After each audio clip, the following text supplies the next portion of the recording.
bersinar bak bulan purnama, dan tatapan matanya membuat hati cetar bahagia.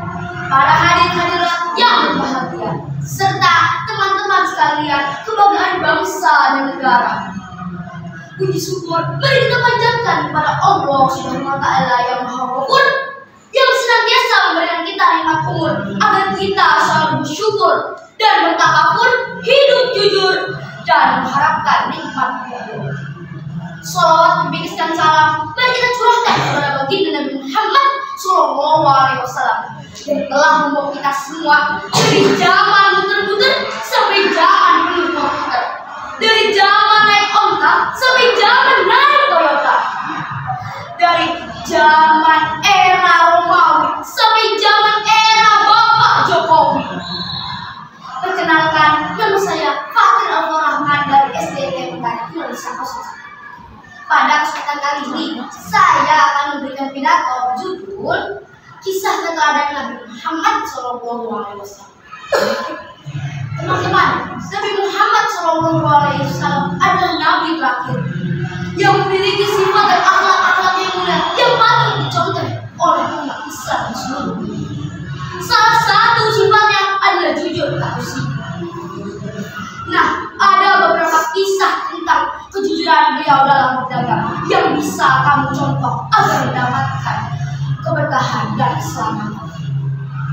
Oleh kaum Quraisy Islam, beliau diberikan julukan Al-Amin, yang artinya orang yang dapat dipercaya.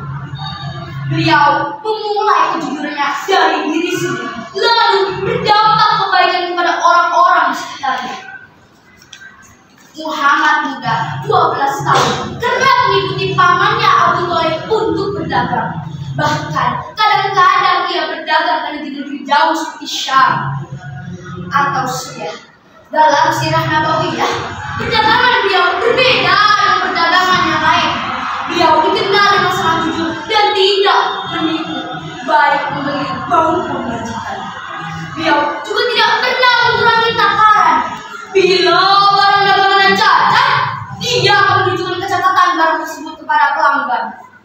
Dan bila barang dagangannya murah, dia tidak akan menjual dengan harga yang mahal. Beliau tidak pernah memberikan janji-janji yang berlebihan, apalagi sampai bersumpah palsu. Semua transaksi yang dilakukannya atas dasar sukarela dengan diiringi ijab kabul. Pernah suatu ketika beliau berselisih teguh dengan seorang pembeli. Seorang calon pembeli berkata, "Bersumpahlah atas nama Lata dan Uzza." Nabi Muhammad SAW menjawab, "Aku tidak pernah bersumpah atas nama Lata dan Uzza sebelumnya." Kejujuran Nabi Muhammad kali itu dapat menjadi prinsip kuat dipegangnya secara mandiri tanpa melibatkan Tuhan. Karena baginya orang akan melihat dan merasakan kejujurannya selama berdagang. Teman-teman, Iya. apa nih yang bisa kita contoh dari kisah keteladanan Nabi Muhammad SAW dengan jujur dalam berdagang? Di era digital sekarang, selain informasi mudah kita dapat, mudah kita buat, bahkan juga mudah kita sebarkan. Tapi banyak informasi yang tidak benar hanya karena ingin tenar, ingin terkenal, bahkan ingin viral. Selain kita harus mencontoh kejujuran dari Nabi Muhammad SAW, Allah telah memudahkan kita untuk bersikap jujur sesuai dengan firman Allah surat Al-Ahzab ayat 70 yang berikut. A'udzu billahi minasyaitonir rajim. Bismillahirrahmanirrahim.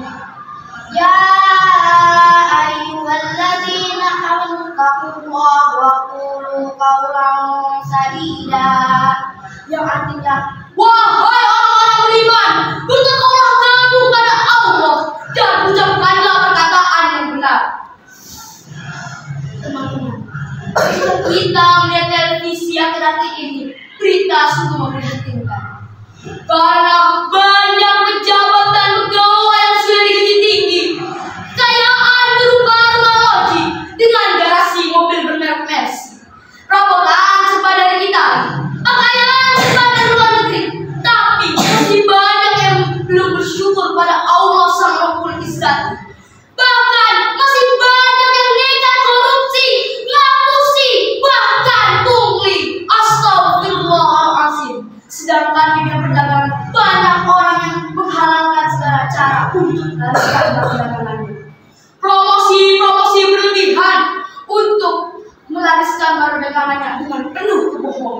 Ini semua terjadi karena tidak mencontoh akhlak Nabi. Kalau sudah begini, susah untuk mendapatkan ketenangan baik dunia maupun akhirat nanti.